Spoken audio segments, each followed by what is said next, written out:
ஒரு மன வருத்தத்துல திருமாவளவர்கள் இருக்காங்க. அந்த மன வருத்தத்துக்கு காரணம் யார்? திமுக.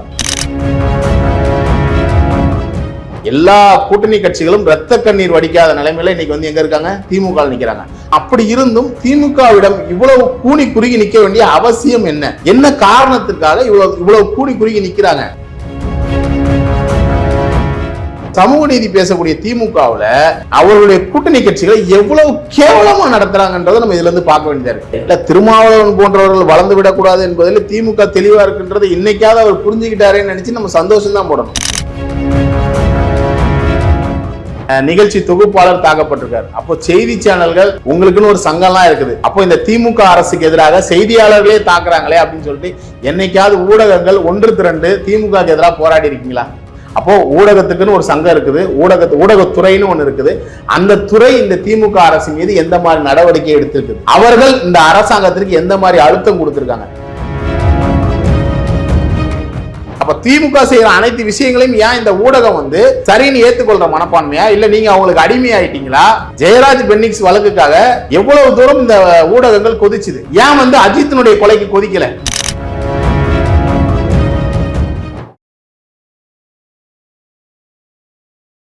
இளையபாரத நேயர்களுக்கு வணக்கம். இன்னைக்கு நம்ம நேர்களில் நம்ம சிறப்பு விருந்தினர் அரசியல் விமர்சகர் KSM கார்த்திகேயன் நாடர் சார் அவர்கள் தான். சார் வணக்கம் சார். வணக்கம். சார், இப்போ திருமாவளவன் மேல வந்து திமுகவினர் பரிதாபப்படுறாங்களோ இல்லையோ, எதிர்கட்சியில் இருக்கக்கூடிய அதிமுக, பாஜக எல்லாருமே வருத்தப்பட ஆரம்பிச்சிட்டீங்களே, ஏன் அவர் எதிர்கட்சியா இருந்தாலுமே இந்த அளவுக்கு வருத்தப்படுற காரணம் என்ன? நீங்களா திருமாவளவன், அதாவது திருமாவளவன் போன்றவர்கள் வந்து இந்த தமிழ் சமுதாயத்துக்கு ரொம்ப தேவையான தலைவர்கள் ஒருவர். அதாவது வந்து அவரோட குரல் வெளியே வரணும், அவர் பேச மாட்டாரு, திமுக செய்யக்கூடிய தவறுகளை சுட்டி காட்ட மாட்டாருன்றது தான் நம்ம கடந்த காலங்களில் அவர் மேலே வச்ச குற்றச்சாட்டு. நல்லா புரிஞ்சுங்க. திமுக மேலே செய்யக்கூடிய தவறுகளை அவர் சுட்டி காட்ட மாட்டாரு, திமுக செய்யக்கூடிய தவறுகளுக்கு உடந்தையாக நிற்கிறாரு.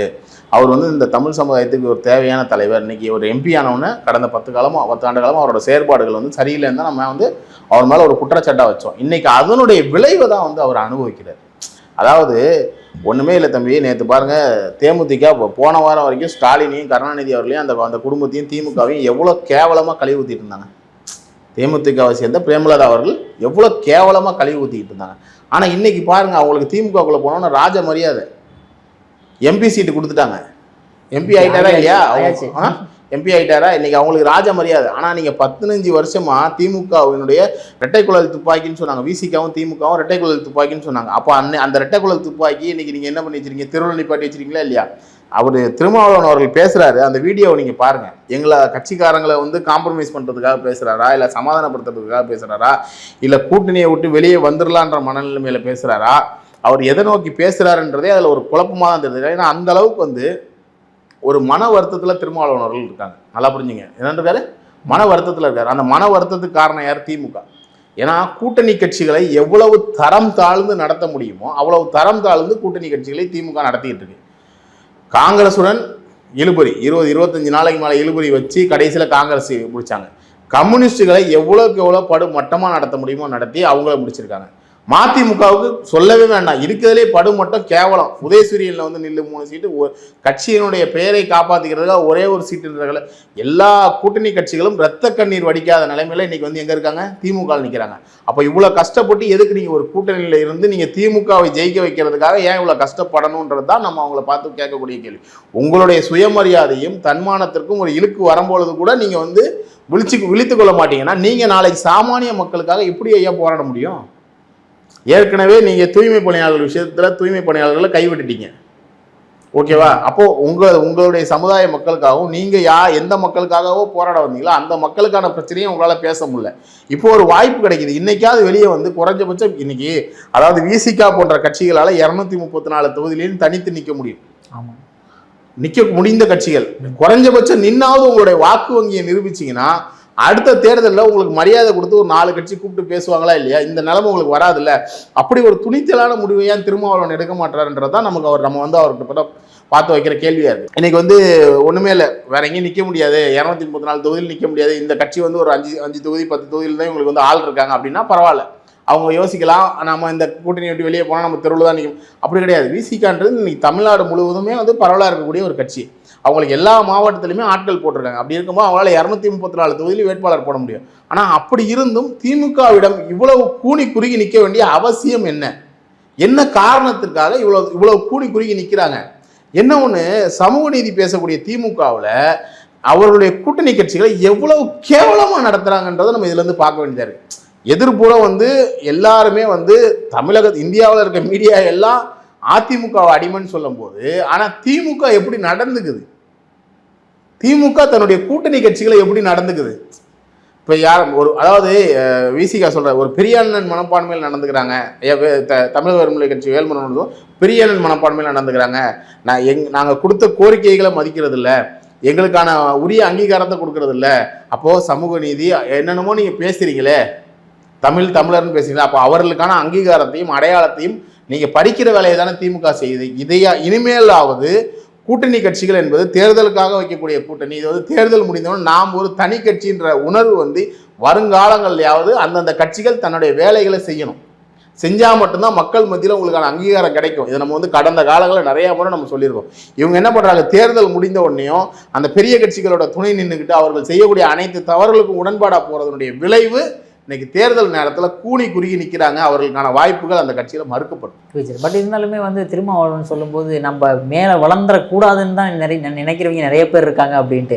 அப்போ திமுகவே அப்படி நினைக்குதுன்ற மாதிரி தான் சொல்ல வராது. அப்போ எதுக்கு அங்கே அட்டாச்மெண்ட்டாக இருக்கணும்? வேல்முருகன் அவர்கள்லாம் கோரிக்கையே வைக்கல, இனிமேல் உங்களோட என்ன கூட்டணி வந்தவர் ஏன் தனிச்சு வரதுக்கு அவ்வளோ தைரியம் இல்லாமல் இருக்கிறாரு? இல்லை, திருமாவளவன் போன்றவர்கள் வளர்ந்து விடக்கூடாது என்பதில் திமுக தெளிவாக இருக்குன்றது இன்னைக்காவது அவர் புரிஞ்சுக்கிட்டாரேன்னு நினச்சி நம்ம சந்தோஷம்தான் போடணும்.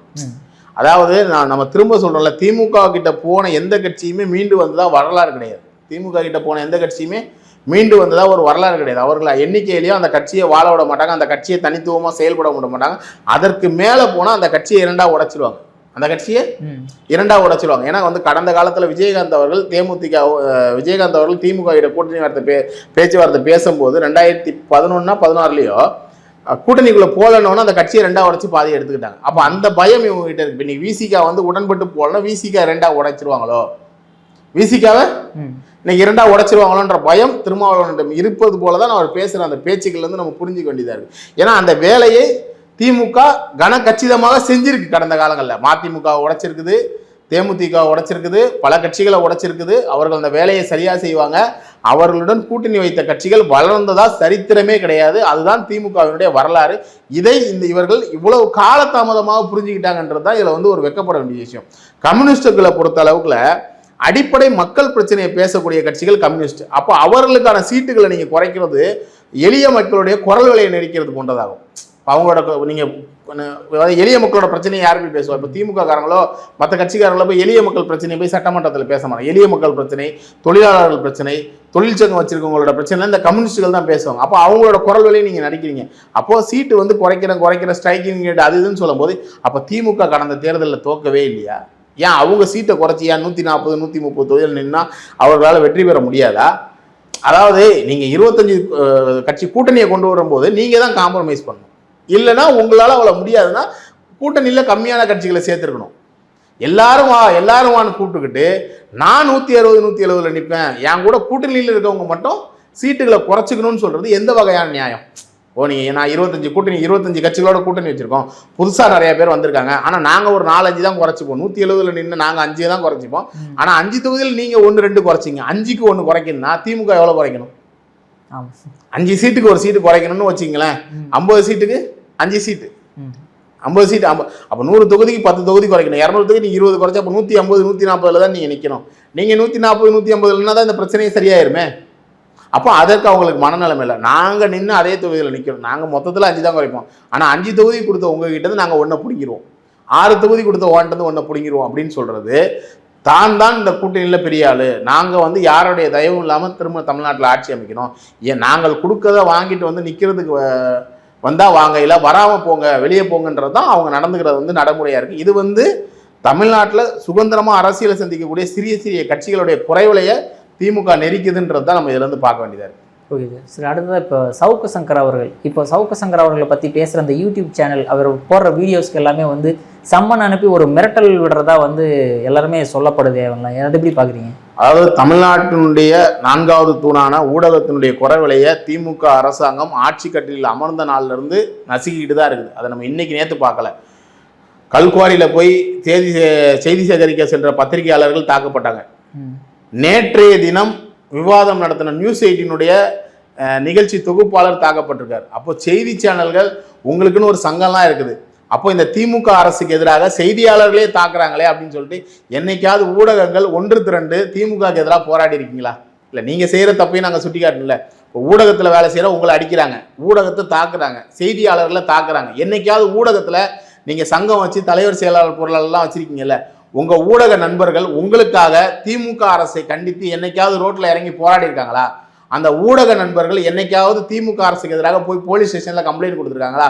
ஒட்டுமொத்தமாக தமிழகத்தில் இருக்க 100% ஊடகத்தில் 90% திமுகவினுடைய கொத்தடிமையாக செயல்படும் போது உங்களுக்கு ஒரு பிரச்சனைகள் வரும்போது அவங்க எப்படி உங்களுக்காக வந்து நிற்பாங்க? அதனுடைய விளைவு தான் இன்னைக்கு சவுக்கு சங்கர் மேட்டர். அதில் ஒரு சின்ன சவுக்கு சங்கர்ன்றது ஒரு சின்ன பார்ட்டு.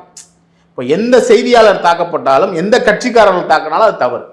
அது அதிமுக செஞ்சாலும் தவறு, பாஜக செஞ்சாலும் தவறு, காங்கிரஸ் செஞ்சாலும் தவறு, திமுக செஞ்சாலும் தவறு. அப்போது ஊடகத்துக்குன்னு ஒரு சங்கம் இருக்குது, ஊடகத்துறைன்னு ஒன்று இருக்குது. அந்த துறை இந்த திமுக அரசு மீது எந்த மாதிரி நடவடிக்கை எடுத்திருக்குது, அவர்கள் இந்த அரசாங்கத்திற்கு எந்த மாதிரி அழுத்தம் கொடுத்துருக்காங்க. இன்னைக்கு ஒவ்வொருத்தரும் தனி மனிதராக போய் தான் வந்து கமிஷனர் ஆஃபீஸில் கம்ப்ளைண்ட் கொடுக்க வேண்டியது இருக்கே தவிர்த்து இது வந்து ஊடக சுதந்திரத்துக்கு எதிரானது. இது வந்து நீங்கள் ஊடகத்தினுடைய குரல் விலையை நெருக்கிறீங்க, ஊடகத்துடைய சுதந்திரத்தை பறிக்கிறீங்க அப்படின்ட்டு ஒட்டுமொத்த ஊடகமும் திமுக அரசுக்கு எதிராக பேசணும்ல. பேச வேண்டிய நேரம் இது இல்லை, ஏன் பேச மாட்டீங்க? அப்போ ஒட்டுமொத்த ஊடகத்தையும் திமுக விலைக்கு வாங்கி வச்சிருக்குது. அந்த விலைக்கு வாங்காம இருக்கிற 10 ஊடகம் இருக்குல்ல, அந்த 10 ஊடகங்கள் மேல காவல்துறையை வச்சு அடக்குமுறை பண்றாங்க. 90 ஊடகத்தை வாங்கிட்டாங்க, 10 ஊடகத்தை வாங்க முடியல. அந்த 10 ஊடகங்களுக்கு என்ன பண்றாங்க? காவல்துறை நோட்டீஸ், கோர்ட்ல இருந்து சம்மன் அனுப்பி அந்த 10 ஊடகத்துறையும் அடக்குமுறைக்கு உள்ளாக்குறதுக்கான முயற்சியை மேல் பண்ணாங்க. அந்த 10 ஊடகம் மட்டும்தான் எந்திரிச்சு போராடுது ஆண்மையுடன். அந்த 10 ஊடகத்தில் இருக்கவங்க தான் ஆண்மையோடு எதிர்த்து போராடுறாங்க. மீதி 90 பேரும் காம்ப்ரமைஸ் ஆகிட்டு வீட்டுக்குள்ளே உட்கார்ந்துருக்காங்க. அவங்களாம் ஊடகத்தில் வேலை பார்க்கறதுக்கே தகுதி இல்லாதவங்க. நான் என்ன சொல்கிறேன், யார் தப்பு பண்ணாலும் தப்புங்க. ஜெயராஜ் பென்னிக்ஸ் வழக்குக்காக எவ்வளவு தூரம் இந்த ஊடகங்கள் கொதிச்சுது. ஏன் வந்து அஜித்தினுடைய கொலைக்கு கொதிக்கலை? ஏன் அந்த விஷயத்தை பெருசு பண்ண மாட்டீங்க? அந்த கவனம் ஏன் உங்களுக்கு அந்த எண்ணெயா வரமா? அப்போ திமுக செய்கிற அனைத்து விஷயங்களையும் ஏன் இந்த ஊடகம் வந்து சரின்னு ஏற்றுக்கொள்கிற மனப்பான்மையா, இல்லை நீங்கள் அவங்களுக்கு அடிமையாயிட்டீங்களா? இல்லை எந்த ஊடக சுதந்திரம்ன்றது ஊடகம், அதாவது மக்கள் வந்து இன்னைக்கு வந்து எப்படி ஒரு மருத்துவரை நம்பி தன் உடம்பை கொடுக்குறானோ அதே மாதிரி செய்திகளை நம்பி தான் இன்னைக்கு நம்ம வாழ்கிறோம். அப்போ அந்த செய்தித்தன்மையிலேயே வந்து ஊடகம் வந்து இவ்வளோ பொய்யா இருக்காங்க, இவ்வளோ தூரம் நடிக்கிறாங்கன்னும் போது அப்போ நம்ம எந்த செய்தி சேனல்களை நம்பி பார்க்கறது? மக்களினுடைய குரலாக ஒழிக்கிறது யார்? ஊடகம் மட்டும்தான். மக்களோட இப்போ என் குரலை யார் ஒழிப்பா? ஒரு செய்தியாளரோ ஒரு நெறியாளரோ நீங்கள் தான் உங்கள் ஷோக்கு வரவங்கள ஒரு கேள்வி கேட்டு மக்களினுடைய, அப்போ நீங்கள் நீங்களே வந்து யாரோ ஒருத்தருக்கு சாதகமாக போகும்போது நாங்கள் எப்படி உங்களை நம்ப முடியும்? அதனுடைய விளைவு தான் இன்னைக்கு சவுக்கு சங்கரோட நீட்சியை நம்ம பார்க்குறோம். ஏன்னா சவுக்கு சங்கர் என்ன பண்ணுறாரு, தொடர்ந்து திமுக செய்யக்கூடிய ஊழல் குற்றச்சாட்டுகள், திமுக அமைச்சர் மேலே உள்ள ஊழல் குற்றச்சாட்டுகள், எங்கெங்கே லஞ்சம் வாங்கியிருக்காங்க, அவங்களுக்கு எங்கெங்கே சொத்து இருக்குது, எல்லாத்தையும் வீடியோ எடுத்து போட்டு செந்தில் பாலாஜி மேட்டரில் பெரிய ரெவல்யூஷனை உண்டு பண்ணார். அந்த மாதிரி விஷயங்களை பண்ணு. தேர்தல் நெருங்குது. அப்போ தேர்தல் நெருங்கும்போது சவுக்கு சங்கர் முடக்கிறதுக்கான வேலையை திமுக காவல்துறையை வைத்து செய்கிறாங்க. இது வந்து எல்லாருக்குமே தெரியக்கூடிய கருத்து தான். ஆனால் ஊடகத்தில் இருக்க உங்களுக்குள்ள ஒற்றுமை இல்லாத காரணத்தினால் திமுக காவல்துறையை வச்சு உங்களை மிரட்டுது. ஊடகத்தில் இருக்க நீங்கள் எல்லாம் ஒற்றுமையாக இருந்தீங்கன்னா நீங்கள் யார் உங்களை மிரட்டினாலும் அவங்களை நீங்கள் திருப்பி மிரட்டலாம். அது திமுக இருந்தாலும் அதிமுக இருந்தாலும். இன்னைக்கு நிலைமையில நீங்கள் ஊடகத்துறையில் இருக்க யாரும் ஒற்றுமையாக இல்லாத காரணத்தினால் திமுக அரசு உங்களை காவல்துறையை வச்சுட்டு மிரட்டுது. Okay sir. அதே மாதிரி இப்போ வந்து திடீர்னு அதிமுக, அதாவது என்டிஏ கூட்டணியில் வந்து எல்லாத்துக்குமே சீட் ஷேர் பண்ணி கொடுத்துட்டாங்க. இதில் யார் யாருக்கு எவ்வளோ சீட் ஷேருக்கு அவங்க பண்ணது சரியான விஷயமா? ஏன்னா சில பேருக்கு அதிகமாக கொடுத்துட்டாங்கன்றாங்க, சில பேருக்கு கம்மியாக கொடுத்துட்டேன்றாங்க. இல்லை, அதாவது வந்து ப்ரிசெப்ஷனில் வந்து ஏடிஎம்கே வந்து உண்மையை சொல்ல போனால் 2 நாளைக்கு முன்னாடி வரைக்கும் டிஎம்கே தான் வந்து அடுத்த ஆட்சி அமைக்குன்ற மாதிரி முன்னாடி போய்கிட்டு இருந்தாங்க. ஆனால் நேற்று நடந்த ஒரு விஷயத்தில் ஏடிஎம்கே ஒரே நாளில் ஏடிஎம்கே ஓவர்டேக் பண்ணிடுச்சு. காரணம் என்னென்னா, 2 இலைக்கு ஒரு தாமரை, 40 சீட்டு கொடுப்பாங்க, 60 சீட்டு கொடுப்பாங்க. இது ரெட்டையிலையை தவிர மற்ற எல்லாரும் தாமரையில் தான் நிற்பாங்க. இப்படி ஒரு ப்ரிசெப்ஷனை தமிழ்நாடு ஊடகங்கள் வந்து மக்கள் மனதில் விதைச்சிக்கிட்டு இருந்துச்சு. நம்ம வந்து பார்த்துக்கிட்டே இருக்கோம். இப்போ இல்லை, ஒரு வருஷமாவே என்னைக்கு பாஜகவும் அதிமுகவும் கூட்டணி வச்சாங்க இதை தான் வந்து விதைச்சிக்கிட்டே இருந்தாங்க. அவங்க சிம்பிளாக முடிச்சிட்டாங்க. உங்களுக்கு 27 சீட்டு தான், ரெட்டலை இத்தனை இடத்துல நிற்க போகுது, அமமுகவுக்கு இத்தனை சீட்டு, மேஜர் பார்ட்னரான பாமகவுக்கு 18 சீட்டு. எந்த ஒரு ஆர்ப்பாட்டம் கிடையாது, நெகோசியேஷன் கிடையாது, 3 கட்ட பேச்சுவார்த்தை 4 கட்ட பேச்சுவார்த்தைலாம் கிடையாது. டீசெண்டாக உட்காந்தாங்க, அழகாக முடிச்சாங்க. ரிசப்ஷனில் ஒரே நாளில் எப்படி டோனி லாஸ்ட் பாலில் 6 எடுத்து மேட்சை ஃபினிஷ் பண்ணுவாரோ அந்த மாதிரி ஃபினிஷ் பண்ணிட்டு போயிட்டே இருந்துட்டார் எடப்பாடி. அந்த மாதிரி சிம்பிளாக முடிச்சிட்டாரு. அதாவது சமூக நீதி கோட்பாடுகள் தமிழர் பெருமையெல்லாம் பேசக்கூடிய திமுகவில் கூட்டணி கட்சிகள் போய் டீயும் காஃபியும் வடையும் சாப்பிட்டு நடந்து அந்த கூட்டணி கட்சி தலைவர்கள் பேச்சுவார்த்தையில் கண்ணீர் வடியை தான் செய்தியை தவிர்த்து இங்கே சிரித்த முகத்துடன் இன்முகத்துடன் அதிமுக கூட்டணியுடைய பேச்சுவார்த்தை சுமூகமாக முடிஞ்சிருச்சு. எந்த ஒரு நெகோசியேஷனும் இல்லாமல் எந்த ஒரு பிரச்சனையும் இல்லாமல் எடப்பாடி சைலண்டாக முடிச்சுட்டு போயிட்டே இருந்துட்டாப்புல. எடப்பாடி வந்து சிறந்த நெகோசியேஷர். பெரிய பெரிய கட்சிகளாக இருந்தாலும் அவர் வந்து தன்னுடைய கட்சியின் வலிமை அறிந்து நடந்து பாருன்றதை நம்ம இதில் வந்து அழகாக புரிஞ்சுக்கிட்டிருக்கு. 2 இலைக்கு ஒரு தாம்பரம்னு சொன்னவங்களாம் மூஞ்ச கொண்டு போய் எங்கே வச்சுக்கணும்னு நம்ம பார்க்கணும். நல்லா புரிஞ்சுங்க. 2 இலைக்கு ஒரு தாம்பரம்னு சொன்னாங்க. பாஜக 60 சீட்டில் நிற்கிறாங்க. சின்ன கட்சிகள்லாம் தாமரை சின்னத்தில் தான் போடு. அப்படி எதுவுமே கிடையாது. எடப்பாடி தான் மெயின் பிளேயர், ஏடிஎம்கே தான் மெயின் பிளேயர். ஏடிஎம்கே தலைமையில் தான் தமிழ்நாட்டில் கூட்டணின்றதை நேற்று நடந்த விஷயத்தின் மூலமா எடப்பாடி அவர்கள் தெளிவாக வந்து ஃபினிஷ் பண்ணிட்டு போயிட்டே இருந்துட்டார். நேற்று நடந்த ஒரே ஒரு மேட்டரில் ஏடிஎம்கேயோட ப்ரெசெப்ஷன் லிஸ்ட்டில் அவங்க எங்கேயோ போயிட்டாங்க. என்ன ஒன்று, நம்ம பேசிக்கிட்டு இருக்க நேரத்தில் அமமுக பாட்டாளி மக்கள் கட்சியினுடைய வேட்பாளர் உத்தேச பட்டியல் வந்துகிட்டு இருக்கு. இங்கே கூட்டணியே இன்னும் முடிய மாட்டேங்குது. நாங்கள் 15 வருஷமா ஒன்றா இருக்கோம், 20 வருஷமா இருந்து என்னத்துக்கு கூட இருந்தவனை நட்டத்தில் விட்டிய. நீ 15 வருஷமா ஒன்றா அவங்ககிட்ட இருந்தாங்கப்பா. 15 வருஷமா ரெட்டை குழல் துப்பாக்கியா சுட்டிட்டு இருந்தீங்க கம்யூனிஸ்ட் விசிக்காலாம். ஆனால் நேற்று வரைக்கும் திட்டிகிட்டு இருந்த தேமுதிக கொடுத்த முக்கியத்துவத்தை கம்யூனிஸ்டுக்கோ விசிகாவுக்கோ திராவிட முன்னேற்ற கழகத்துக்கு கொடுக்க தெரியலையே. அப்போ இவங்க என்னைக்கு உணர்வாங்க? அதாவது நேற்று வந்தவன் நல்லா இருக்கான், கூடயே 15 வருஷமா இருக்கான் ஒருத்தன், அவனை மதிக்க தெரியலையே உனக்கு. கண்ணீர் விடுறாங்க. கம்யூனிஸ்ட் கட்சி தலைவர் கண்ணீர் விடுறாங்க. அவங்க உயர்மட்ட குழு ஆலோசனை செயற்குழு கூட்டம், அந்த இது கூட்டம் இந்த கூட்டம் போட்டுக்கிட்டே இருக்காங்க. கடைசி நேரம் தேர்தல் டேட் அறிவிச்சாச்சு, என்ன பண்றதுன்ட்டு தெரியல, புலம்புறாங்க. இதுக்கப்புறம் நம்ம போய் தனியாக நிற்கிறது. இப்போ எலெக்ஷனில் தனியாக நிற்கணும். 234 மாவட்டமும் இன்னைக்கு வந்து எடப்பாடியார் சுற்றுப்பயணம் போன மாதிரியோ இல்லை நாம் தமிழர் கட்சி ரெடியான மாதிரியோ ஒரு ரெடி ஆகிருக்கணும். ரெடி ஆகலை. நமக்கு உரிய அங்கீகாரம் கொடுப்பாங்க, மரியாதை கொடுப்பாங்கன்னு சொல்லி திமுகவை நம்பிக்கிட்டு இருந்தாங்க. கடைசியில் திமுக அப்படி நம்ம பொழப்புல மண்ணவாரி போட்டு யாருமே எதிர்பார்க்கல. இன்னைக்கு எல்லா கட்சியும் முழிக்குது. எங்கேயும் ரைட்லையும் போகல, லெஃப்ட்லையும் போகல, வந்தால் முட்டு சந்தில் போய் நேராக முட்டணுன்ற மாதிரி இன்னைக்கு விசிகாலாம் வந்து பெரிய ஒரு இக்கட்டான சூழ்நிலை கஷ்டத்தில் தவிச்சிக்கிட்டு இருக்காங்க. இதை வெளியே இருந்து பார்க்க நமக்குலாம் வந்து அவ்வளோ கஷ்டமாக இருக்குது. எங்க அழகா அன்புமணியை பாருங்க, டீசெண்டாக பிடிச்சிட்டு வந்து 18 சீட்டுங்க முடிஞ்சிட்டு போயிடுச்சுங்க. கூட்டணி கட்சி தான் இப்படி இருக்கணும். இந்த பாருங்க பாஜக 27 சீட்டு. அதாவது சென்ற தேர்தலில் 11% வாக்கு வங்கியை நிரூபித்த பாஜகவுக்கு 11 சீட்டு. அங்கே காங்கிரஸுக்கு எத்தனை சீட்டு பாருங்க. தமிழ்நாட்டில் காங்கிரஸ் எங்கே இருக்குன்னு நம்ம போய் நம்ம மூலம் முடுக்கலாம் தேட தான் செய்யணும். அப்படிப்பட்ட நிலைமையில யாருக்கு எவ்வளோ சீட்டு கொடுக்கணுன்றதால எடப்பாடி அவர் தெளிவாக இருந்து தெளிவான ஒரு கூட்டணி அமைச்சிருக்காங்கன்றதை நம்ம பார்க்க வேண்டியதாக இருக்குது. Okay sir. இப்போ அடுத்ததான் நம்ம 5 முனையை போட்டியாக பார்க்கக்கூடிய நம்ம சசிகலாவும் ராமதாஸ் அவர்கள் ஒன்றிணைஞ்சிருக்காங்களே, அதை எப்படி பார்க்குறீங்க? இல்லை, அது வந்து ரிட்டையர்மெண்ட் ஆனவங்க ஒரு டீம் போட்டிருக்காங்க. ரிட்டையர்மெண்ட் ஆனவங்க ஒரு டீம் வச்சிருக்காங்க. இந்த ரிட்டையர்மெண்ட் ஆனதுக்கப்புறம் இந்த கிரிக்கெட் மேட்ச்லாம் ஆடுவாங்க பார்த்தீங்களா, அதே மாதிரி இது ரிட்டையர்மெண்ட் ஆனவங்க ஏதோ ஒரு காமெடிக்காக ஒரு பண்ணக்கூடிய ஒரு விஷயங்கள். இது பெரிய லெவலில் ஒரு பாதிப்பை ஏற்படுத்தும் அப்படின்றத நான் நினைக்கல. ஏதாவது ஒரு சில தொகுதிகளில் குறிப்பிட்டு வேணா ஒரு சிறிய பாதிப்பை ஏற்படுத்தலாமே தவிர பெரிய லெவலில் இவர்களால் ஒரு பெரிய இம்பாக்டை கிரியேட் பண்ண முடியாது. ஏன்னா வந்து களத்தில் வந்து 3வது அணியாக சீமானும் விஜயும் பலமாக இருக்கும் பொழுது இவர்கள் ஒரு ஜோக்கர் ஆயிடுவாங்க. அந்த இடத்துல இவங்க ஒரு ஜோக்கர் ஆயிடுவாங்க. இவங்களால அவங்க வந்து பெரிய ஒரு ஓட்டு வங்கியெல்லாம் பிரிக்க முடியாது. ஏன்னா களத்தில் வந்து உங்களுக்கு 3வதா 4வதா வலுவானவர்கள் வந்துட்டாங்க. இன்னைக்கு கடந்த தேர்தலில் வந்து சீமான் 8% ஓட்டு வாங்கியிருக்காரு. இன்னைக்கு விஜய் வந்து ஒரு பெரிய தாக்கத்தை ஏற்படுத்தும் போது நீங்கள் 5வது அணியாக உள்ள வந்து நீங்கள் என்ன பண்ண போறீங்கன்றது ஒரு பெரிய கேள்விக்குறி. என்ன ஒன்று, 234 தொகுதிகளையும் இவர்களால் வேட்பாளர்களை போட முடியாது. இவங்க 2 பேருக்குமே என்னன்னா, ஒருத்தருக்கு ஏடிஎம்கேல இருக்க எடப்பாடியை பழி வாங்கணும், இன்னொருத்தருக்கு தான் சொந்த மகனை பழி வாங்கணும். 2 பேருமே பழிவாங்கும் உணர்ச்சியோட தான் வராங்க. இது மக்கள் எல்லாருக்கும் தெரியும். இன்னைக்கு சசிகலாவை ஆல்டர்னேட் பண்றதுக்கு தினகரன் இருக்கார் ஏடியாவுக்கு மேல.